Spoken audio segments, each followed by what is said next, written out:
आज यानी 1 जुलाई 2024 का दिन भारत देश के लिए बेहद खास है, क्योंकि आज से देश में नए 3 कानून लागू हो गए हैं। अब से देश में आईपीसी की जगह भारतीय न्याय संहिता, सीआरपीसी की जगह भारतीय नागरिक सुरक्षा संहिता और आईईए की जगह भारतीय साक्ष्य अधिनियम को जाना जाएगा।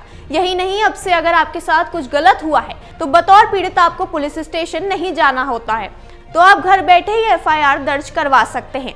इसके लिए आप इलेक्ट्रॉनिक माध्यमों का इस्तेमाल कर सकते हैं, जिसमें एसएमएस, ईमेल या फिर पुलिस की आधिकारिक वेबसाइट शामिल है। तो चलिए जानते हैं आप कैसे घर बैठे एफआईआर करवा सकते हैं। नमस्कार, मैं पंकज श्रीवास्तव और आप देख रहे हैं अमर उजाला। आइए आपको विस्तार में बताते हैं कि घर बैठे एफआईआर करने का क्या तरीका है। पहला स्टेप है कि आप अगर पुलिस स्टेशन जाकर एफआईआर नहीं करवाना चाहते हैं तो आपको अपने राज्य की पुलिस की आधिकारिक वेबसाइट पर जाना है।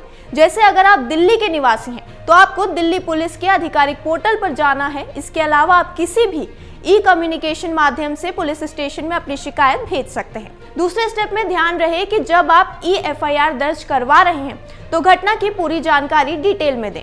आपको अपना नाम, अपनी पूरी जानकारी भी देनी है। साथ ही अगर कोई जरूरी दस्तावेज हैं तो वो भी यहाँ पर लगाएं, ताकि आपकी शिकायत को मजबूती मिल सके। तीसरे स्टेप में जब आप एफआईआर करवा चुके हैं तो शुरुआती वेरिफिकेशन के लिए इसे जांच अधिकारी को भेजा जाएगा। फिर जो इसकी जांच करेगा वो अधिकारी ये सुनिश्चित करेगा कि वो प्रारंभिक जांच शुरू कर सकता है कि क्या प्रथम दृष्टया कोई मामला बनता है या फिर इसमें अधिकतम 14 दिन लगेंगे। साथ ही इन बातों का भी ध्यान जरूर रखें। अगर आप ई संचार के जरिए कोई शिकायत भेजते हैं तो इसे 3 दिन के अंदर रिकॉर्ड में लिया जाएगा और एफआईआर दर्ज की जाएगी। 24 घंटे में तलाशी रिपोर्ट के बाद उसे न्यायालय के सामने रखा जाएगा। एफआईआर की कॉपी शिकायतकर्ता को मुफ्त में दी जाएगी।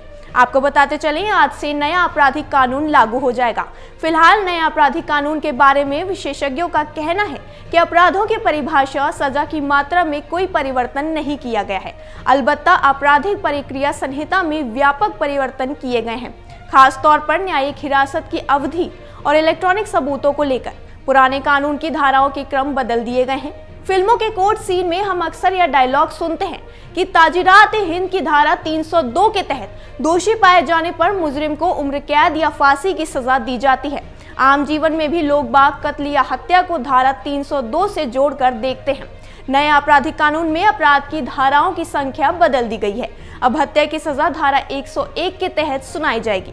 अब धारा 302 में चेन स्नैचिंग या छीना झपटी की सजा मिलेगी। साथ ही आपको बता दें कि वकीलों और जजों को दिक्कत हो सकती है, क्योंकि अब उन्हें नए और पुराने दोनों कानूनों की जानकारी रखनी होगी। पुराने आपराधिक मुकदमे पुरानी आईपीसी के तहत ही चलेंगे, जबकि 1 जुलाई और उसके बाद होने वाले अपराध नए कानून के तहत चलेंगे। एफआईआर में एक्ट का नाम और धाराएं बदल दी जाएंगी। तो वहीं 376 को आम जन बलात्कार या रेप की धारा के तौर पर जानते थे, लेकिन अब बलात्कार की धाराएं 63, 64 और 70 गैंग रेप होंगी। इन नए आपराधिक कानून पर आपकी क्या राय है, हमें कमेंट सेक्शन में जरूर बताएं। और इस तरह की और खबरों के लिए देखते रहिए अमर उजाला। अगर आप ये वीडियो YouTube पर देख रहे हैं तो हमारे चैनल को सब्सक्राइब करें और बेल आइकन को दबाना ना भूलें। अगर आप Facebook पर ये वीडियो देख रहे हैं तो हमारे पेज को लाइक करें।